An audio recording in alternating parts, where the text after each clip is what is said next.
What if your soul was marked long before you were born? Not by accident, not by genetics, but by purpose. What if the reason you've always felt different is because you are not broken, not wrong, just chosen? There are people walking this earth with a secret coded into their very being.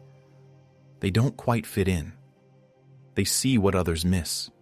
They carry an ancient ache and a strange kind of knowing. You may be one of them. In this video, we'll explore a truth that many feel but few can explain. That some souls come into this world already marked for something higher, for awakening, for remembering, for a mission that the world often forgets. If you've ever felt like you don't belong here, if your sensitivity, your questions, your pain have made you wonder what's wrong with you, let me tell you something. Nothing is wrong with you. You were designed this way because this world needs what's inside of you. Chapter 1. The Soul Contract. You don't remember before this life, before your name, before your first breath. You chose to come here. Yes, even if it doesn't feel that way. You chose the body, the family, the challenges. Why? Because you had something to do here. Some call it a soul contract, an agreement between you and the universe, a promise that you would carry light into a world that had forgotten it. But when you arrived, you forgot. That's part of the design. And yet, deep within, a part of you remembers. It stirs when you look at the stars, when you hear certain music, when someone says something that sends shivers down your spine. That's your soul whispering. You are not from here, but you came for here. Chapter 2. Feeling different was never a mistake. From a young age, you felt it. That sense of being out of place. The way you asked deeper questions, while others seemed satisfied with the surface.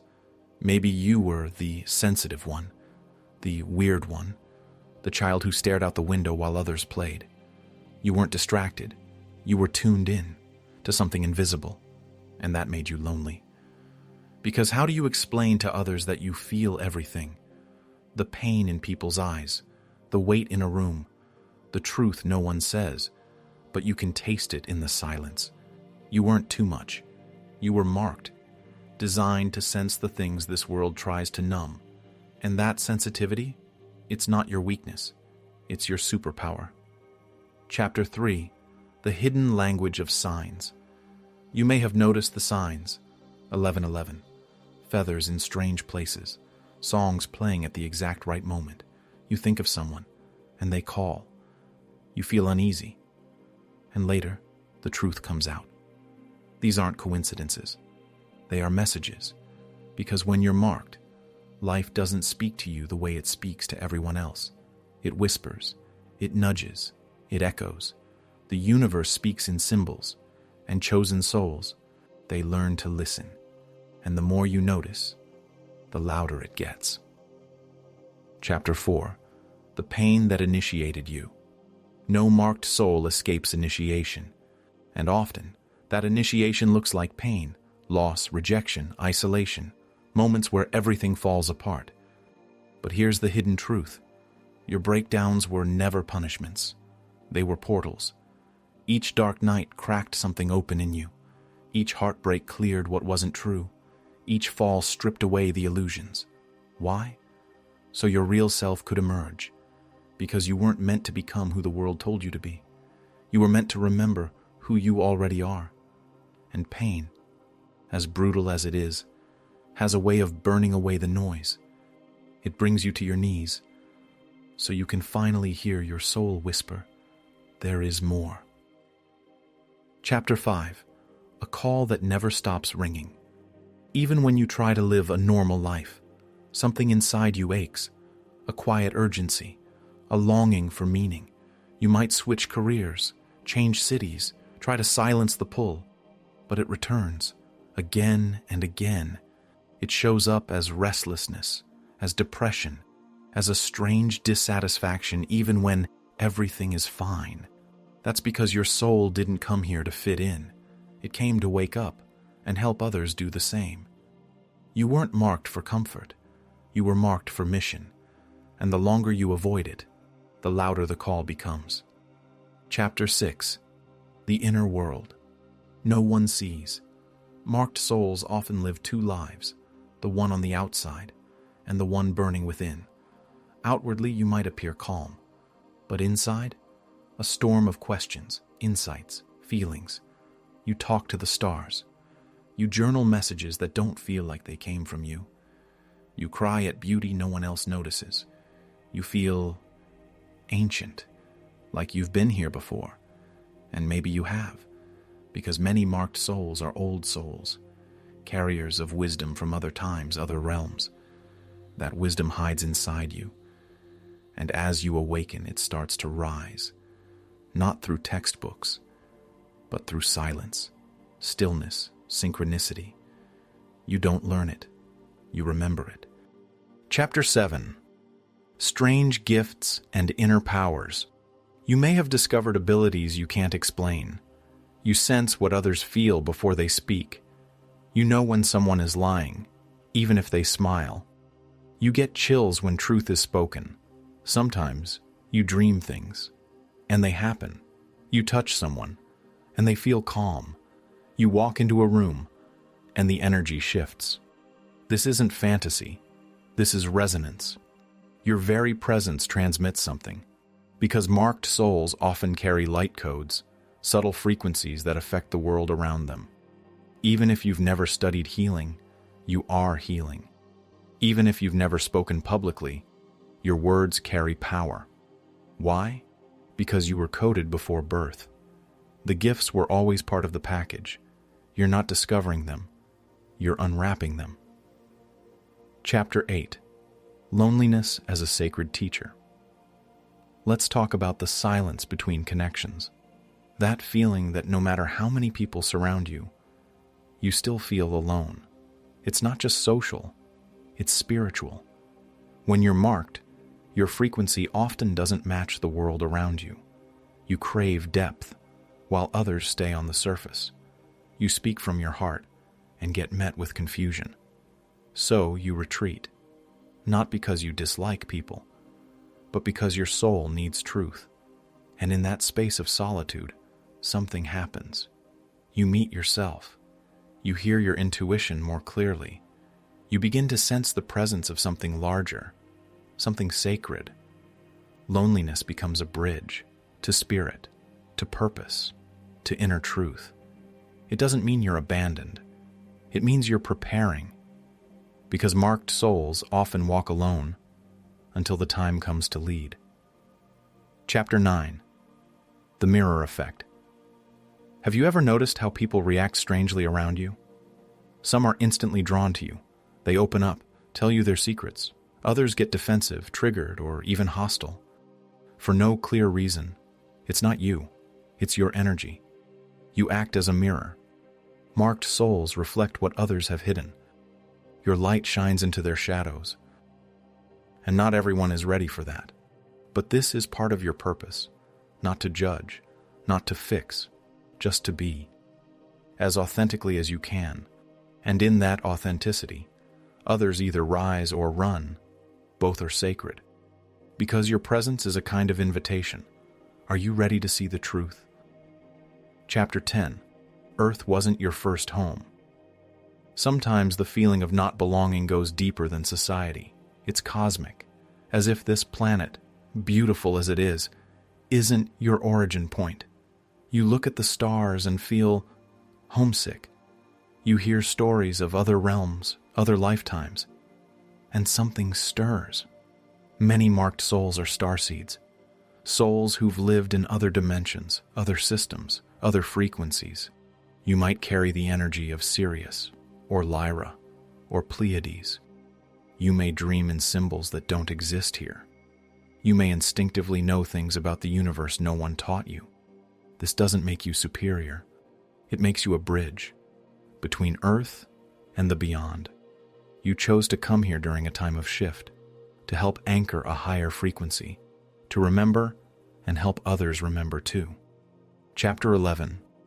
You're not meant to save everyone. Here's something hard but vital to hear. Not everyone will understand you. Not everyone wants to awaken. And that's okay. Marked souls often carry a savior wound, a belief that it's their job to heal, to fix, to awaken everyone they love. But here's the truth. You're not here to drag anyone into the light. You're here to shine, so those who are ready can find their way. You lead by example, by alignment, by embodying your truth. And in doing so, you become a living activation. Some will join you, some won't, but all will be touched, because light doesn't force, it simply reveals. Chapter 12. If you've made it this far, you're already awakening. Let's pause for a moment. If these words have resonated, if your body has reacted, with chills, with tears, with an unexplainable yes deep in your chest, then you're not imagining it. You're awakening. You're remembering. And that alone means you are already on the path. No, you may not have all the answers. You may still doubt, question, resist. But the fact that you're here, listening, reflecting, means the signal is reaching you. The veil is thinning. The code is activating. Your soul is saying, yes, this is what we came for. Chapter 13. You are not alone. One of the cruelest illusions marked souls endure is the belief that they're walking this path alone. But that is a lie. There are others, scattered like stars across the earth, who feel exactly what you feel, who see the same signs, who ache with the same longing. You may not know them yet. You may not have met your tribe, but they exist. And the more you live your truth, the more you'll attract them. Because frequency calls to frequency. Light finds light. And once it does, that's when the loneliness ends and the mission begins. Chapter 14. Simple practices to remember who you are. This isn't just about feeling inspired. It's about anchoring it into your life. So here are 2 small, powerful practices you can begin today. 1. Daily soul reminder. Every morning, place your hand on your heart and say, I am not lost. I am exactly where I need to be. I chose this path before I was born, and I trust my remembering. Feel it. Let it land. Repeat it until it stops sounding like a sentence and starts sounding like truth. 2. The signal journal. Start recording every synchronicity, dream, sensation, and sign that feels meaningful. Don't overanalyze, just collect. Over time, you'll begin to see a pattern, a personal language, a dialogue between your soul and the universe. You'll realize you were never imagining it. You were being spoken to all along. Chapter 15. You were built for this. In a world that often rewards conformity, you were built to remember truth. In a time where distraction reigns, you were designed for depth. Your sensitivity isn't weakness, it's radar. Your loneliness isn't punishment, it's preparation. Your calling isn't fantasy, it's blueprint. Everything you are is on purpose. You are not too much. You are exactly enough. You're not broken. You're encoded. And the moment you stop running from your difference and start honoring it, that's when you become unstoppable. Chapter 16. The light you carry is not accidental. You didn't come here empty. You brought gifts, codes, frequencies. Some you haven't even discovered yet. Others you've spent a lifetime hiding. But now, it's time. Not to perform, not to prove, but to embody.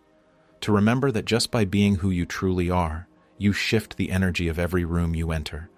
Just by choosing love over fear, stillness over noise, truth over approval, you change the grid. One act of presence at a time. Chapter 17. Let go of the old story. The time of shrinking is over. The time of apologizing for your sensitivity, your depth, your knowing is done. Yes, you were marked before birth, but you're not here to hide that mark. You're here to shine it. It may not always be easy. There will be resistance. But there is also a wave rising, of others like you, remembering, returning, rising. And when enough marked souls stop pretending to be ordinary, the world itself begins to change. Chapter 18. A final whisper to the one who's remembering. If you're still listening, it means you feel it. The pull, the warmth, the echo in your bones. This message found you for a reason. You didn't stumble on this video by accident.